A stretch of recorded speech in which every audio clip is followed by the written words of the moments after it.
Chandigarh mayor चुनावों में करारी शिकस्त मिलने के बाद भारतीय जनता पार्टी ने डिप्टी मेयर चुनावों में बाजी मार ली है। भाजपा ने आम आदमी पार्टी और कांग्रेस के साझे उम्मीदवारों को हराकर सीनियर डिप्टी मेयर और डिप्टी मेयर के पदों पर अपना कब्जा जमाया।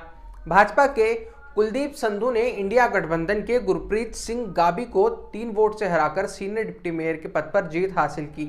भाजपा के उम्मीदवार को 19 जबकि इंडिया गठबंधन के उम्मीदवार को 16 वोट मिले।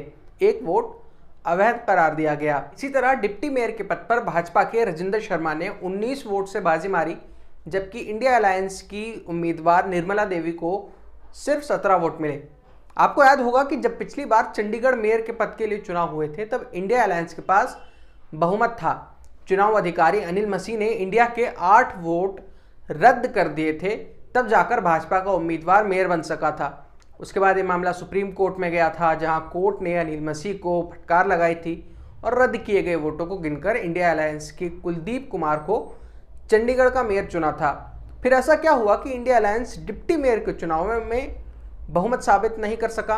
वो क्या वजह है जिससे भाजपा मेयर का चुनाव हारने के बाद भी सीनियर डिप्टी मेयर और डिप्टी मेयर के चुनाव जीतने में सफल रही? दरअसल 30 जनवरी को अनिल मसीह की देखरेख में हुए चुनाव में जब भाजपा के मनोज सोनकर ने जीत हासिल की थी तो उन्होंने संधू और शर्मा को सीनियर डिप्टी मेयर और डिप्टी मेयर भी बना दिया था।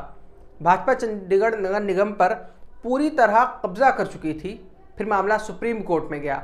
यहाँ 19 फरवरी को चीफ जस्टिस DY चंद्रचूड़ ने लोकतंत्र का मजाक बनाने के लिए अनिल मसीह को फटकार लगाई, लेकिन इसी दिन कोर्ट के बाहर आम आदमी पार्टी के 3 पार्षद भाजपा में शामिल हो गए। आम आदमी पार्टी की नेहा मुसावत, पूनम संदीप कुमार और गुरचरण सिंह ने मेयर इलेक्शन पर सुप्रीम कोर्ट का फैसला आने से पहले ही भाजपा ज्वाइन कर ली। उनके साथ साथ मनोज सोनकर ने भी मेयर के पद से इस्तीफा दे दिया और सुप्रीम कोर्ट के आदेश से पहले ही कुलदीप कुमार के लिए चंडीगढ़ का मेयर बनने का रास्ता साफ हो गया।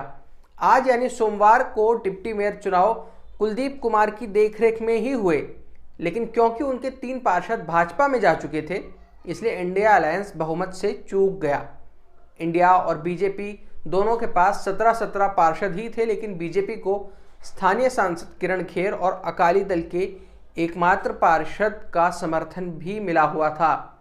आज सुबह 10:26 पर किरण खेर ने वोट डालकर चुनावों का आगाज किया और चुनाव खत्म होते होते तक बीजेपी ने बहुमत हासिल कर ली। इस तरह बीजेपी ने 19 वोटों के साथ बाजी मारी। 20 फरवरी को सुप्रीम कोर्ट की फटकार के बाद ये जीत निश्चित ही भाजपा के लिए महत्वपूर्ण साबित होगी। मेरी तरफ से फिलहाल इतना ही। आप देखते रहिए वतन समाचार।